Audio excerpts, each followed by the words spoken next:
ClancyPasta presents. I read bedtime stories to my kids. One of the stories scared me the most. Written by HorrorMode.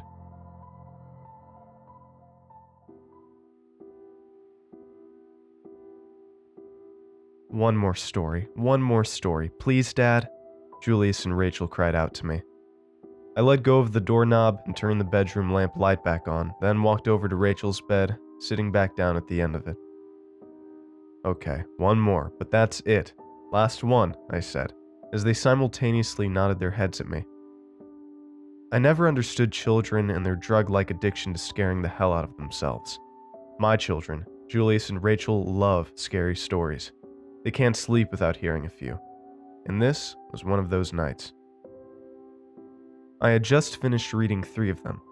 One was about a ghost, another about a vampire, and then a story about a house cat that could transform into a lion and devour its enemies whenever it pleased. That last one scared even me. No, not that one, Dad. We want the one over there, Rachel said, pointing to the closet. I opened the closet to find a book sitting atop a counter. It was completely white, with nothing on the front or back. No words, no images, nothing. I used my thumb to rapidly flip through its pages, and let out an odor that clearly indicated its old age. And while flipping through the book, it had no words. It was empty. Each page was completely blank. Honey, I said, still looking through the mysterious book. There's nothing here. Where'd you get this book anyway?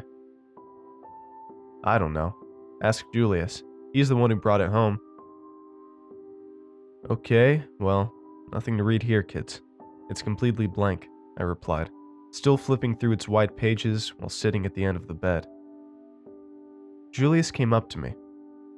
Here, Dad, let me show you. Rachel and I sat and watched as Julius took the book from my hands and placed it down on the bed. We want a witch story, my son yelled with his left hand placed on top of the book.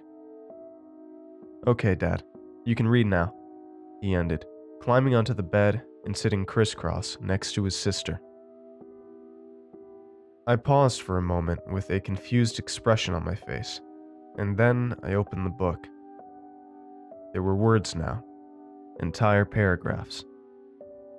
I thought that I'd somehow missed a section of the book, but at the same time I was quite certain that I had gone through all its pages. Okay, guys, last one, I slowly uttered, still confused. Ready? I began reading to them. There once was a woman who lived on the slopes of a dark and misty mountain. From time to time, the villagers would summon the isolated woman by sacrificing one of their own people to her. The younger the sacrifice, the quicker the woman would come. The villagers called upon her for help. They called upon her to stop impending storms, plagues, diseases, and any other disaster that would come upon them. The villagers called her the evil savior. On one dreadful day, the village was invaded by wild, rabid animals. People were being torn apart and eaten, with livestock consumed alongside their owners. The villagers had no choice. They could not wait any longer, lest every person in the village be consumed. They needed the woman to come quickly. So, they sacrificed. I stopped reading, slamming the book shut to the disappointment of my 2 children. What kind of story? Okay, I said sternly. That's enough. This is inappropriate for you guys. But, Dad, please? We want to hear more, Rachel whined. I got up from the bed. No. I told them to go to sleep and took the book with me.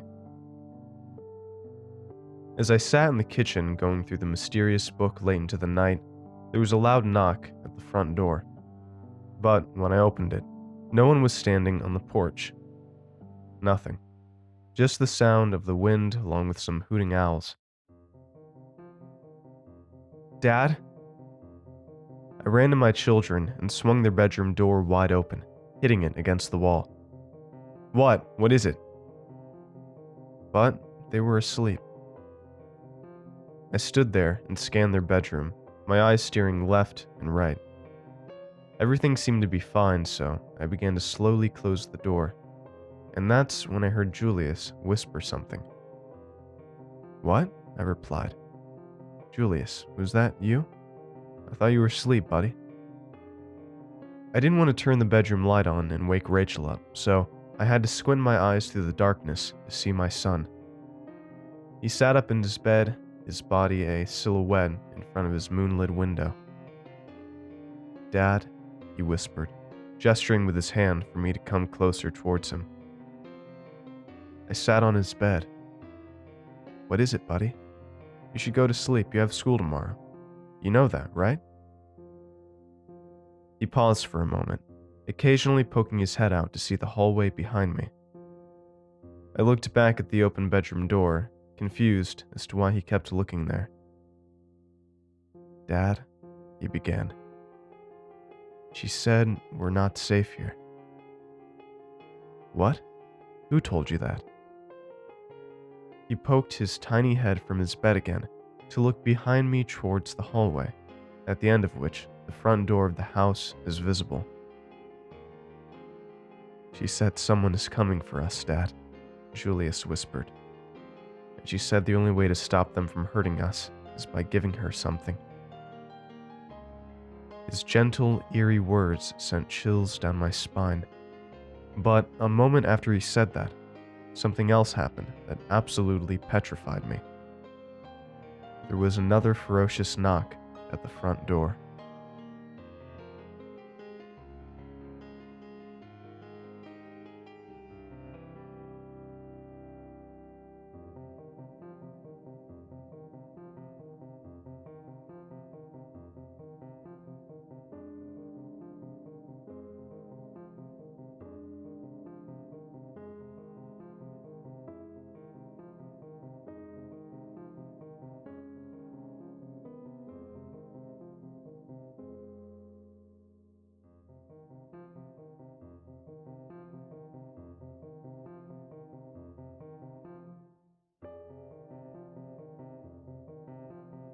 Thank you all for watching, and I hope you enjoyed today's video.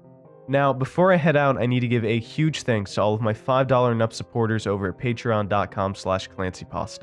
Your support helps me to continue to do what I do, and I just appreciate it a ton. So, thank you so much to James T, Gabriel B, Jacob D, Michael L, Joseph M, Snowboy, Meg C, Marcus B, Joseph B, Russell F, Vicky T, PDR, Joshua ES, Zero, Eddie C, Hauntspot, Alfonso C, Goretech, Joe S, Tyler P, Jonathan D, Sylvia K, Gage W, TJ W, Nameless, Baby Bat, Emily V, Waltina W, Tracy AC, Tim W, Lydia P, Catecholamine, Levi R, C McFly 23, Techo M, Dustin A, and Herbert.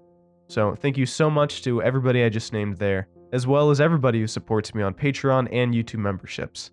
It truly helps out a ton, and yeah, so just thank you so much. And if you'd like to join those lovely ghouls, you can head on over to the links in the description or on screen. And yeah, so thank you all for watching. Hope you enjoyed the video once again, and have a good one. Cheers.